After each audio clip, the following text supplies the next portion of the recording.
जय श्री राम दोस्तों, स्वागत है आपका रामचरितमानस कथा में।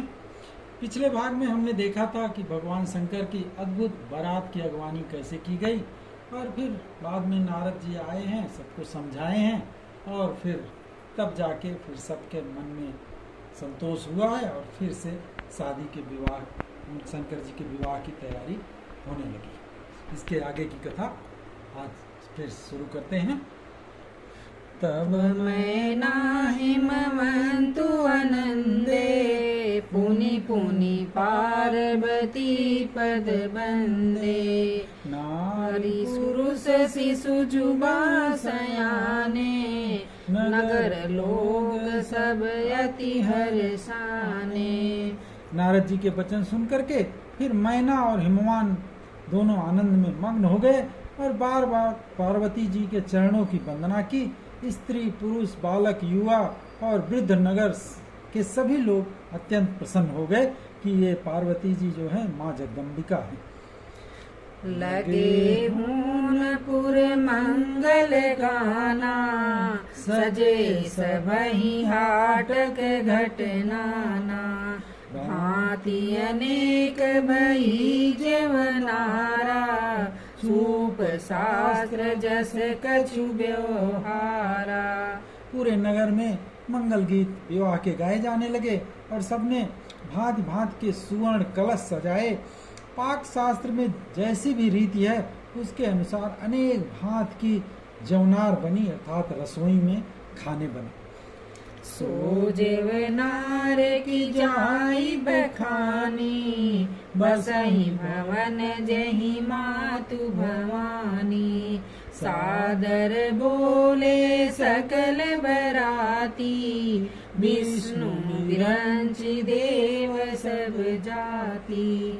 जिस घर में स्वयं माता भवानी का वास हो वहाँ के भोजन सामग्री का वर्णन भला कैसे किया जा सकता है।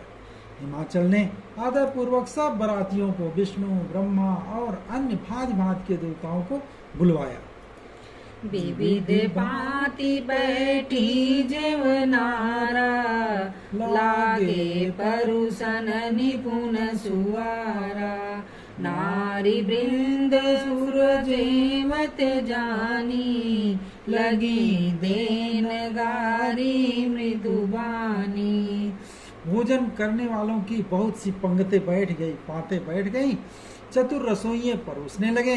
स्त्रियों की मंडलियां देवताओं को भोजन करते जान करके बड़े कोमल वाणी में गालियां देने लगी। जैसा कि शादी की रीति है उसमें गालियां औरतें देती हैं, वही जो है वहाँ के नगर की औरतें सब करने लगी। गारी मधुर स्वर देहि सुंदरी विज्ञ वचन सुनावहि भोजन करहि सुरयति विलंब विनोद सुनि सचुपावहि जेवत जो बढ़यो आनंद सो मुख कोटि हूँ न परे कहयो अचवाई दीने पान गवने बास जह जाको रहयो। सब सुंदरी स्त्रियां मीठे स्वर में गालियां गाने लगी और फिर व्यंग भरे वचन सुनाने लगी। देवतागण ये विनोद सुन करके बहुत आनंद का अनुभव करते हैं, इसलिए भोजन करने में बड़ी देर लगा रहे हैं कि इसी बहाने हम देर तक गालियां सुन लेंगे। भोजन के समय जो आनंद बढ़ा वह करोड़ों मुंह से भी वर्णन नहीं किया जा सकता, क्योंकि भोजन समाप्त होने पर सबके हाथ मुंह धुलवाकर पान दिए गए और फिर सब लोग जो जहां ठहरे थे वहां पे चल पड़े। बहुरी मुनि हिमवंत कहूँ लगन सुनाई आय समय बिलो की विवाह कर पठये देव बुलाय। फिर मुनियों ने लौटकर हिमवान की लग्न पत्रिका सुनाई, क्योंकि वो जो विवाह की पत्रिका होती है उसको सुनाई और विवाह का समय देख करके फिर देवताओं को सबको बुला लिया। बोल सकल सुर सादर लीने, सबहि जथोचित आसन दीने। वेदी वेद विधान समारी, सुभग सुमंगल गामहि नारी। तब देवताओं को आदर सहित बुलवा लिया और सबको यथोचित आसन दिए और फिर वेद की रीत के अनुसार सजाई गई और स्त्रियां सुंदर श्रेष्ठ मंगल गीत गाने लगी। सिंहासनु अति दिव्य सुहावा, जाइन बरन बिरंची बनावा। बैठे शिव विप्रन सिरुनाई, हृदय सुमिरि प्रभु रघुराई। फिर वेदिका पर एक अत्यंत सुंदर दिव्य सिंहासन था, जिसकी सुंदरता का वर्णन नहीं किया जा सकता, क्योंकि वह स्वयं ब्रह्मा जी ने बनाया था। ब्राह्मणों को फिर सिर नवा करके और अपने स्वामी श्री रघुनाथ जी का स्मरण करके भगवान शिव उस सिंहासन पर बैठ गए। बहुरे मुनि सन उमा बुलाई, करी सिंगारु सखी लय आई। देखत रूप सकल सुर मोहे, बरनय छवि ऐसे जग कवि को है। फिर मुनीश्वरों ने पार्वती जी को बुलाया। सखियां सब उनका पार्वती जी का श्रृंगार करके उन्हें ले आई और उनके सुंदर रूप को देखते ही सारे देवता मोहित हो गए। संसार में ऐसा कौन कवि होगा जो कि उनकी सुंदरता का वर्णन कर सके। जगदम्बिका जानी भव भामा, सुरन मनहि मन कीन प्रणामा। सुंदरता मर जाद भवानी, जाइन कोटि हूँ बदन बखानी। पार्वती जी को जगदम्बा और शिव जी की पत्नी समझकर देवताओं ने मन ही मन प्रसन्नता पूर्वक उनको प्रणाम किया। और भवानी जी की सुंदरता की सीमा ही नहीं है, करोड़ों मुखों से उनकी शोभा का वर्णन नहीं किया जा सकता। कोटि हूँ बदन नहीं बने बरनत, जग जननी शोभा महा। सच ही कहत श्रुति शेष शारद, मंदमति तुलसी कहा। छवि भवानी मातु भवानी, गमनी मध्य मंडप शिव जहाँ। अवलोक सकहि न सकुच पति पद, कमल मनु मधु करुता। जगत जननी माँ पार्वती जी की महान शोभा का वर्णन करोड़ों मुखों से भी नहीं किया जा सकता। वेद, शेष जी और सरस्वती जी तक उसे कहते हुए सकुचा जाते हैं। तब मंदबुद्धि तुलसी किस गिनती में है, उनकी सुंदरता का वर्णन वो भला कैसे कर सकते हैं। सुंदरता और शोभा की खान माता भवानी मंडप के बीच में जहाँ शिवजी थे वहाँ पे पहुंची। वे संकोच के मारे पति शिवजी के चरण कमलों को देख नहीं सकती, परंतु उनका मन रूपी भौरा तो वहीं लगा हुआ था। मुनि अनुशासन गणपति, पूज्य शंभु भवानी। को सुनि संशय करे जनी, सुर अनादि जिय जान। फिर मुनियों की आज्ञा से भगवान शिव और पार्वती जी ने गणेश जी का पूजन किया।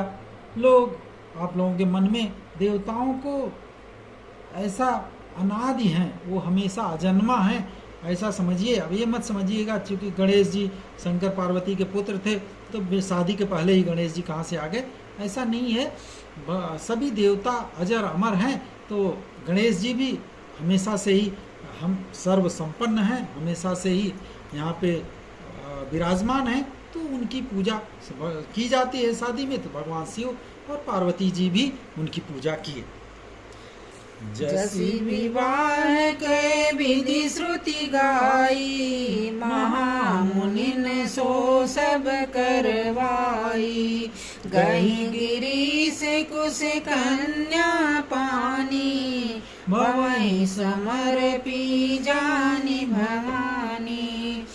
वेदों में विवाह की जैसी भी रीति बताई गई है, महामुनियों ने वह सभी रीति से भगवान शंकर और पार्वती की शादी करवाई। पर्वतराज हिमांचल ने हाथ में कुश लेकर कन्या का हाथ पकड़कर उन्हें भवानी शिव पत्नी जानकर शिव जी को समर्पित किया। पानी ग्रहण जब कीन महेशा, हर से सब सकल सुरेशा। वेद मंत्र मुनिवर उच्चरहि, जय जय जय शंकर सुर करहि। तब महेश्वर शिव जी ने पार्वती जी का पाणी ग्रहण किया, उनका हाथ थामा और इंद्र देव और सभी देवता हृदय में बड़े ही हर्षित हुए। श्रेष्ठ मुनिगण वेद मंत्रों का उच्चारण करने लगे और देवगण भी शिव जी की जय जयकार करने लगे। बाजहि बाजन विविध विधाना, सुमन वृष्टि नभ भय विधि नाना। हर गिरिजा कर भयहु विवाहु, सकल भुवन भरी रहाउ छाहु। फिर अनेकों प्रकार के बाजे बजने लगे, आकाश से नाना प्रकार के फूलों की वर्षा हुई। शिव पार्वती जी का विवाह संपन्न हुआ और सारे ब्रह्मांड में आनंद ही आनंद भर गया।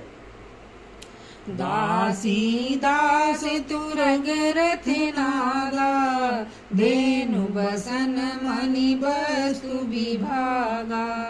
अन्न कनक भाजन भरी जाना, दाइज दीन न जाई बखाना। दासी दास रथ घोड़े हाथी गायें वस्त्र और मणि आदि अनेक प्रकार की चीजें, अन्न तथा सोने के बर्तन गाड़ियों में लदवा कर दहेज में दिए, जिनका कोई वर्णन नहीं किया जा सकता। दाइज दियो बहु भांति, पुनि कर जोरी हिम भूधर करो। कादेउ पूरन काम शंकर, चरण पंकज गही रह्यो। शिव कृपा सागर ससुर कर संतोष, सब बात ही कियो। पुनि गए पद पाथो जमैना, प्रेम परिपूर्ण हियो। फिर बहुत प्रकार से दहेज दे करके फिर हाथ जोड़ करके हिमांचल ने कहा, हे शंकर भगवान, आप पूर्ण हैं, मैं आपको क्या दे सकता हूँ। इतना कह के वे शिव जी के चरण कमल पकड़ के रह गए। कृपा के सागर शिव जी ने अपने ससुर का सभी प्रकार से सांत्वना दिया, समाधान किया कि चिंता मत कीजिए, पार्वती हर तरह से हमारे साथ प्रसन्न रहेंगी। इसके बाद प्रेम से जो माँ पार्वती की माँ मैना ने शिव जी के चरण कमल पकड़ लिए और बोले, नाथ मम प्राण सम गृह किंकर करेउ, क्षमेउ सकल अपराध अब, होई प्रसन्न वरुदेव।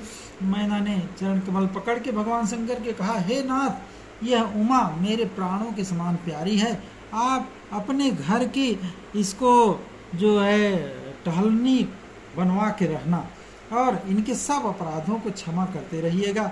अब प्रसन्न होकर मुझे यही वर दीजिए। बहुविधि संग सासु समुझाई, गगनि भवन चरण सिरुनाई। जननी उमा बोली तब लीनी, लय उछंग सुंदर सिख दीनी। फिर भगवान शिव ने बहुत तरह से अपनी सास को समझाया कि परेशान मत होइए, कोई बात नहीं, पार्वती जी को कोई तकलीफ नहीं हुई। और इसके बाद शिव जी के चरणों में सिर नवाने लगी। फिर माता ने पार्वती को बुला लिया और गोद में बैठाकर अपना सुंदर शिक्षा देने लगी। करेहु सदा शंकर पद पूजा, नारी धर्म पति देउ न दूजा। बचन कहते भरे लोचन बारी, बहुरी लाई उरलीनी कुमारी। माँ बोली, हे पार्वती, तुम सदा शिव जी के चरणों की पूजा करना, नारियों का यही धर्म है। उनके लिए पति ही देवता है और कोई देवता नहीं है। इस प्रकार की बातें कहते कहते माँ की आंखों में आंसू आ गए और उन्होंने पार्वती जी को अपने सीने से लगा लिया। कत विधि सृजी नारी जग माही, पराधीन सपने सुख नाई।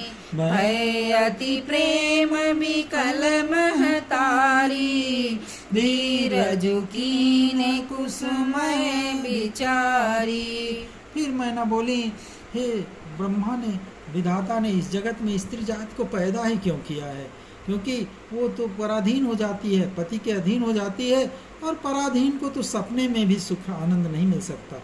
ये कहते कहते माता प्रेम में अत्यंत विह्वल हो गई, परंतु उचित समय न जान करके फिर अपने को धीरज ढाढ़स बंधाया।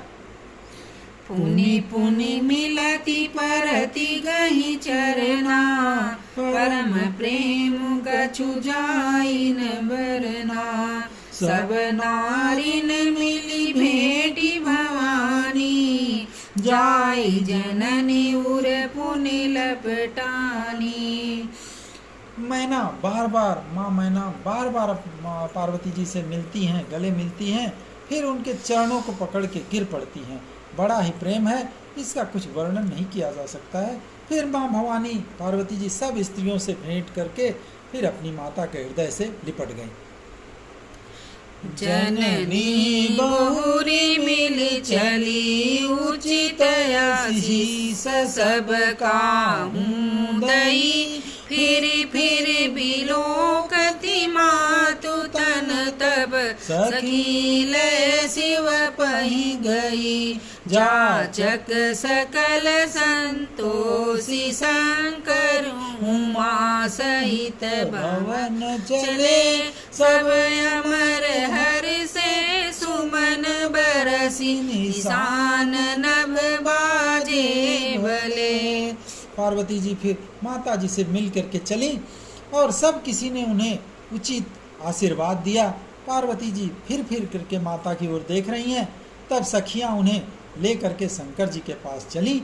महादेव जी ने सब याचकों को संतुष्ट किया, उनको उचित दान दिया और पार्वती जी के साथ कैलाश अपने घर चल पड़े। सब देवता प्रसन्न होकर के फूलों की वर्षा करने लगे और आकाश में सुंदर नगाड़े बजने लगे।